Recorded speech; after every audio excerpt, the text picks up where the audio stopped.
আজকে এই অনুষ্ঠানটি আমাদের জন্য অত্যন্ত একটি গুরুত্বপূর্ণ অনুষ্ঠান, একটি স্মরণীয় দিন এবং একটি ঐতিহাসিক অনুষ্ঠান।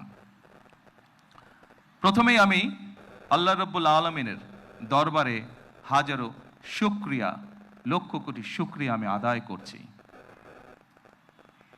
নির্বাচনের মাধ্যমে বর্তমানে বাংলাদেশে জনগণের কাছে জবাবদিহিমূলক, জনগণের প্রতিনিধিমূলক একটি সরকার প্রতিষ্ঠিত হয়েছে। এই সরকারকে এই দেশের মানুষ নির্বাচিত করেছেন।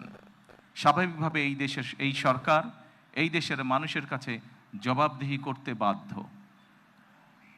সম্মানিত উপস্থিতিবৃন্দ, আজকের এই অনুষ্ঠানটি বা এই অনুষ্ঠানকে কেন্দ্র করে যে কারণে আমরা এখানে আজকে উপস্থিত হয়েছি, এটি বহু বছর যাবৎ বাংলাদেশ জাতীয়তাবাদী দল পরিকল্পনা গ্রহণ করেছে। বাংলাদেশের জনসংখ্যার অর্ধেক জনসংখ্যা হচ্ছে নারী। আমরা দৃঢ়ভাবে বিশ্বাস করি এই অর্ধেক জনসংখ্যাকে যদি আমরা পেছনে রাখি, এই অর্ধেক জনসংখ্যাকে যদি আমরা এম্পাওয়ার না করি, তাদেরকে যদি ক্ষমতায়ন না করি, শিক্ষা এবং অর্থনৈতিকভাবে তাদেরকে যদি ক্ষমতায়ন আমরা না করতে পারি, তাহলে অবশ্যই দেশকে কোনোভাবেই সামনে এগিয়ে নিয়ে যাওয়া সম্ভব না। আপনাদের নিশ্চয়ই সকলের খেয়াল আছে, এর আগে বিএনপি সরকার যখন দেশ পরিচালনার দায়িত্বে ছিলেন, দেশনেত্রী বেগম খালেদা জিয়া যখন দেশ পরিচালনার দায়িত্বে ছিলেন, সেই সময় সমগ্র বাংলাদেশে তিনি নারীদের শিক্ষা ব্যবস্থা, স্কুল পর্যায় থেকে ইন্টারমিডিয়েট লেভেল পর্যন্ত শিক্ষা ব্যবস্থাকে বিনামূল্যে করার ব্যবস্থা করেছিলেন। সেই শিক্ষিত নারী সমাজকে আজকে আমরা অর্থনৈতিকভাবে এম্পাওয়ার করতে চাই, অর্থনৈতিকভাবে তাদের সচ্ছলতা গড়ে তুলতে চাই, এবং সেই লক্ষ্যকে সামনে রেখেই বর্তমান সরকার গঠনের আগেই পরিকল্পনা গ্রহণ করেছে কিভাবে নারীদেরকে আমরা ক্ষমতায়ন করব, অর্থনৈতিকভাবে সচ্ছল করে গড়ে তুলব। এবং তারই অংশ হিসাবে আজকে এই ফ্যামিলি কার্ড আমরা সমগ্র বাংলাদেশে পর্যায়ক্রমিকভাবে ইন্ট্রোডিউস শুরু করলাম। আজকে আমরা প্রাথমিক পর্যায়ে, আপনারা নিশ্চয়ই এর মধ্যে বক্তব্য শুনেছেন, প্রাথমিক পর্যায়ে আমরা যেহেতু সরকারের কিছু নিয়ম নীতি আছে, আমাদেরকে সেই সকল নিয়ম নীতির মধ্যে দিয়ে আমাদেরকে একটি কাজ শুরু করতে হবে, এবং সেই নিয়ম নীতির অংশ হিসাবেই প্রথমে পাইলট প্রজেক্ট করতে হবে। সমগ্র বাংলাদেশে 14টি জায়গায় বা 14টি উপজেলায় এই কাজ শুরু হয়েছে। এর ভেতরে এই মুহূর্তে প্রায় 37,000 নারী অংশগ্রহণ করছেন। আমাদের এই কড়াইল এলাকা, ভাসান্ট এলাকা এবং সাততলা, এই 3টি এলাকায় প্রায় 15,000 নারীকে এই কার্ডের সুবিধার আওতায় আজকে নিয়ে আসা হয়েছে। ইনশাল্লাহ আমি দৃঢ়ভাবে বিশ্বাস করি আমার সরকার পর্যায়ক্রমিকভাবে বাংলাদেশে যে 4 কোটি পরিবার রয়েছে, সেই 4 কোটি পরিবারের যারা নারী প্রধান, তাদের কাছে আগামী 5 বছরের মধ্যে ইনশাল্লাহ পর্যায়ক্রমিকভাবে সকলের কাছে আমরা এই ফ্যামিলি কার্ড নিয়ে যেতে সক্ষম হব ইনশাল্লাহ।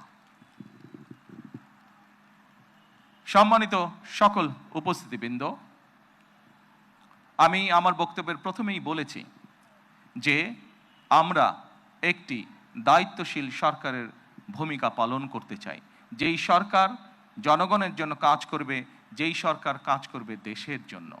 আমরা জনগণের কাছে জবাবদিহি থাকতে চাই, এবং তারই একটি অংশ হিসাবে আমাদের দল, বাংলাদেশ জাতীয়তাবাদী দল, নির্বাচনের পূর্বে আমরা বাংলাদেশের মানুষের কাছে প্রতিশ্রুতি দিয়েছিলাম, বাংলাদেশের নারী সমাজের কাছে প্রতিশ্রুতি দিয়েছিলাম যে বিএনপি সরকার গঠন করতে সক্ষম হলে আমরা এই ফ্যামিলি কার্ডের কাজ শুরু করব।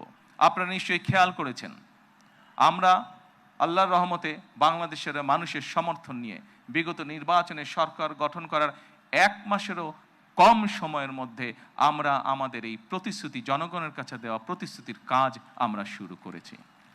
এবং শুধু এই প্রতিশ্রুতি নয়, আমরা আরও কিছু প্রতিশ্রুতি করেছিলাম, তার মধ্যে যেগুলো আমাদের প্রায়োরিটি প্রয়োজন ছিল, তার মধ্যে আরেকটি আছে কৃষক কার্ড। সেই কৃষক কার্ডের কাজও আমরা শুরু করেছি। ইনশাআল্লাহ ঠিক আজকের এই অনুষ্ঠানে আমরা যেভাবে ৩৭,০০০ মানুষের কাছে, ৩৭,০০০ নারীর কাছে আমরা ফ্যামিলি কার্ড তুলে দিতে সক্ষম হয়েছি, ঠিক একইভাবে আগামী মাসের মধ্যে আগামী মাসের ভেতরে আমরা কৃষক ভাইদের কাছেও, বহু কৃষক ভাইদের কাছে আমরা কৃষক কার্ড তুলে দিতে সক্ষম হব ইনশাআল্লাহ। সম্মানিত উপস্থিতিবৃন্দ, আপনারা নিশ্চয়ই খেয়াল করেছেন আমরা দেশের মানুষের কাছে আমরা প্রতিশ্রুতি দিয়েছিলাম, বিশেষ করে আমরা বাংলাদেশের কৃষক ভাইদের কাছে আমরা প্রতিশ্রুতি দিয়েছিলাম যে বিএনপি সরকার গঠন করতে সক্ষম হলে যাদের কৃষি ঋণ 10,000 টাকা পর্যন্ত আছে, কৃষি ঋণ সুদ সহ সেই কৃষি ঋণ বিএনপি সরকার গঠনে সক্ষম হলে সেই কৃষি ঋণ আমরা মওকুফ করব। আল্লাহর রহমতে আমরা গত সপ্তাহে সেই 10,000 টাকা পর্যন্ত কৃষি ঋণ মওকুফ সরকারের পক্ষ থেকে করে দেওয়া হচ্ছে সুদ সহ।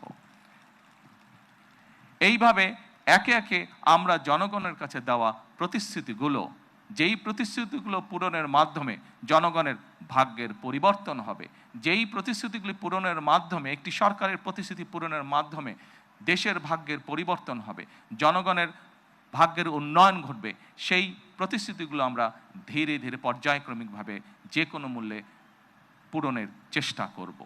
আজকে এই ফ্যামিলি কার্ড ব্যক্তিগতভাবে আমার জন্য আজকের দিনটি খুবই ইমোশনাল। কারণ এখানে আজকে যারা আপনারা অতিথি উপস্থিত আছেন, এখানে কিছু মানুষ উপস্থিত আছেন যাদের সাথে বিগত অনেকগুলো বছর ধরে আমি বসে বসে আমরা পরিকল্পনা গ্রহণ করেছি যে কিভাবে যখন সময় আমরা পাবো, সুযোগ পাবো, জনগণের সমর্থন পাবো, সেই ফ্যামিলি কার্ডটিকে আমরা বাস্তবায়ন করব। আল্লাহ তাআলা রব্বুল আলামিনের রহমতে আজকে আমাদের সেই দিনটি উপস্থিত, যেই দিনে আমরা আমাদের এই প্রতিশ্রুতি রক্ষা করতে সক্ষম হয়েছি। সেজন্যই আজকে আমার জন্য যেমন একটি ইমোশনাল দিন, আমি মনে করি আমার সরকার এবং আমার দল বাংলাদেশ জাতীয়তাবাদী দলের জন্য একটি ঐতিহাসিক এবং একটি ইমোশনাল দিন আজকে। সম্মানিত সকল উপস্থিতিবৃন্দ, সম্মানিত সভাপতি সহ মঞ্চে উপস্থিত অতিথিবৃন্দ, আসুন, এই দেশটি আমাদের প্রথম এবং শেষ ঠিকানা। এই দেশের মানুষের প্রত্যাশা বর্তমান নির্বাচিত সরকারের কাছে অনেক, সেটি আমরা বুঝতে পারি। কিন্তু একই সাথে আমরা যদি বাস্তবতা বিবেচনা করি এবং সমসাময়িক ঘটনা, মধ্যপ্রাচ্যের যে পরিস্থিতি, সকল কিছু যদি বিবেচনা করি, তাহলে আমরা যে প্রতিশ্রুতিগুলি দিয়েছিলাম, আমরা অবশ্যই আমাদের প্রতিশ্রুতি থেকে বিন্দুমাত্র আমরা অবস্থান পরিবর্তন করব না। হয়তো সমসাময়িক বৈশ্বিক পরিস্থিতির কারণে ক্ষেত্র বিশেষে হয়তো আমাদের কিছু কিছু ক্ষেত্রে সময় বেশি লাগতে পারে প্রতিশ্রুতিগুলো বাস্তবায়নের জন্য। সেজন্যই আজকে আমি সকলকে অনুরোধ করব, এখানে যে সকল এলাকাবাসী উপস্থিত আছেন আপনাদের মাধ্যমে সমগ্র দেশবাসী, যে সকল উপস্থিত আছেন আপনাদের মাধ্যমে সমগ্র দেশবাসীকে এবং মিডিয়ার মাধ্যমে সমগ্র দেশবাসীকে আমি অনুরোধ করব যে আসুন আমরা ধৈর্যের সাথে সমগ্র পরিস্থিতি মোকাবেলা করি, আমরা ধৈর্যের সাথে সুন্দরভাবে আমাদের এই দেশটিকে গড়ে তুলি। সম্মানিত সকল অতিথিবৃন্দ, আমি নির্বাচনের সময় একটি কথা প্রায় বলতাম, প্রত্যেকটি নির্বাচনী জনসভায় আমি একটি কথা আমার বক্তব্যের শেষে আমি তুলে ধরতাম। সেই কথাটি ছোট্ট একটি স্লোগানের মতন, আপনাদের সকলের কম বেশি জানা আছে, সমগ্র বাংলাদেশের মানুষের কাছে স্লোগানটি পৌঁছে গেছে। আজকে সেই স্লোগানটি দিয়ে আমি আমার বক্তব্য শেষ করতে চাই। সেই স্লোগানটি ছিল, করব কাজ, গড়ব দেশ, সবার আগে বাংলাদেশ। সকলকে আবারও আন্তরিকভাবে ধন্যবাদ জানিয়ে আজকে আমার বক্তব্য আমি শেষ করছি।